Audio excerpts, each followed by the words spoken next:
Salve, meu aluno, tudo bem? Sou o professor Rafael Juca e a gente agora vai resolver mais uma questãozinha aqui do Corpo de Bombeiros Militar do Estado do Rio de Janeiro, da CBMERG, na prova de 2025, beleza?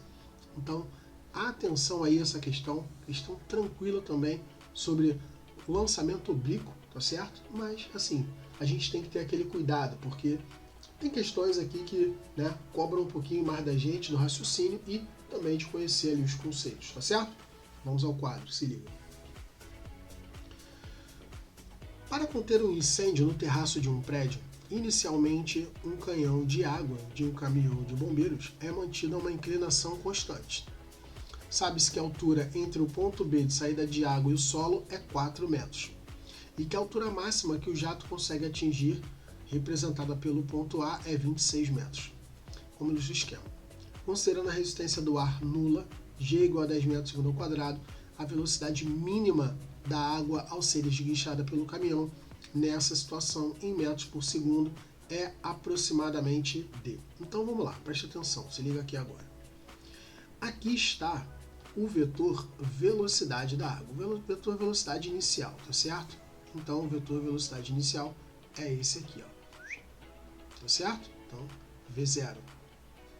E o que esse vetor velocidade inicial, que é exatamente aí o que a questão está perguntando, o que esse vetor velocidade inicial ele faz com a água? Nessa inclinação, a gente vai perceber que esse V0 ele empurra a água para cima, beleza? Então vou chamar isso aqui de V0Y. E, além disso, ele também empurra a água para frente. V0x. Se assim não fosse, a água não iria descrever dois movimentos, porque repara, a água ela sobe e ela anda para frente, beleza? E aí quando a gente faz isso, a gente tem aqui, a gente deixa de ter essa parcela aqui, o V0, tá certo? Tranquilo até aqui? Então a gente sabe ali que essa água ela tem que ter esses dois, descrever esses dois movimentos. Contudo, pessoal, repare você aqui, ó, que quando a água subir, olhando aqui para a vertical, essa velocidade inicial V0 aqui, ó, essa V0, ela faz com que a água chegue ao ponto A já a partir de uma altura de 4 metros. Ou seja, na verdade, a água ela não sobe 26 metros. Na verdade, a água ela vai subir o quê? 26 menos 4, que vai dar o quê? 22 metros. Então a gente tem ali, uma parcela da água subindo, outra andando para frente, e essa que está subindo, ela faz com que ela sobe 22 metros.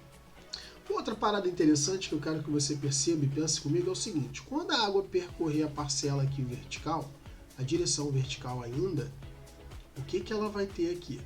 Ela vai ter, pessoal, nesse ponto aqui, ó, a água chega com velocidade vertical 0. Tranquilo? Ou seja, a água sobe esses 22 metros e aí a aceleração da gravidade que atua aqui, ó, na vertical, é vertical e para baixo, não, ficou ruim essa cor.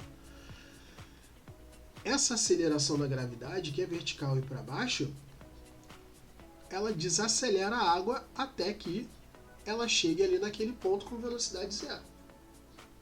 Ou seja, queridos, o que a gente vai ter que perceber aqui é o seguinte: a gente vai perceber que na vertical, a água ela descreve um movimento do tipo desacelerado, ou seja, um movimento retardado. E o movimento retardado é aquele que tem aceleração negativa, tá certo? E por conta disso, a gente vai ter um movimento uniformemente variado.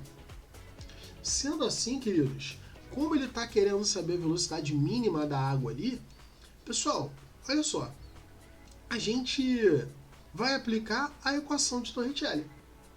Então, na equação de Torricelli ali, a gente aplica o quê?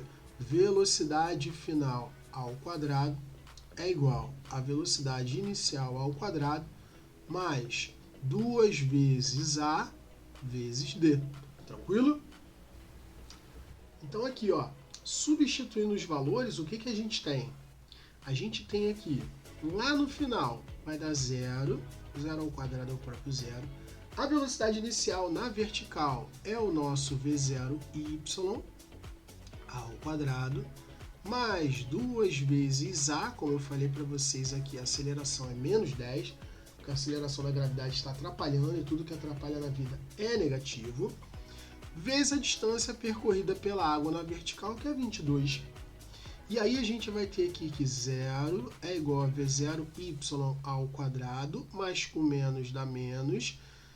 2 vezes 22 vai dar 44, vezes 10, 440. Então joga para cá, joga para lá, vem para cá, vem para lá, aqui na equação. Então vai ficar no final das contas que assim, ó, V0y ao quadrado é igual a 440. Beleza? E aí a gente vai aplicar aqui, ó, a raiz quadrada de um lado e a raiz quadrada de outro. A gente vai achar um V0y igual a aproximadamente 20,98 metros por segundo. E a gente sabe que isso daqui é aproximadamente 21 metros por segundo. E aí o gabarito é a letra B. Aí você deve estar pensando assim, calma aí, professor, calma aí, calma aí. Você falou que esse movimento desse jato de água, ele tinha duas parcelas. Você só calculou uma. Como assim? Como assim o V0y é a velocidade mínima? Eu quero que você pense o seguinte, olha só. A velocidade mínima é o menor valor de velocidade que um objeto, que o jato de água tem que ter para chegar lá naquela altura. Então vamos lá. Se para eu tenho uma certa quantidade aqui, um jato de água com uma certa velocidade. Se eu quiser que ele atinja a maior altura possível, eu tenho que aproximar aqui, ó, esse ângulo de inclinação do maior valor possível. Uma vez que eu coloco esse ângulo de inclinação do maior valor possível, pessoal, esse V0x ele vai acabar sendo o quê? Irrisório. Ele vai acabar sendo desprezível para qual condição? Para a condição, V0x é desprezível, para a condição que eu estou calculando aqui, que é a velocidade mínima. Então, o jato de água ele vai atingir a máxima altura possível quando ele estiver no maior ângulo possível. E esse ângulo aqui, ó, esse ângulo aqui que é o que a gente está falando, ó, esse ângulo θ aqui, quanto maior ele for, menor é o V0x.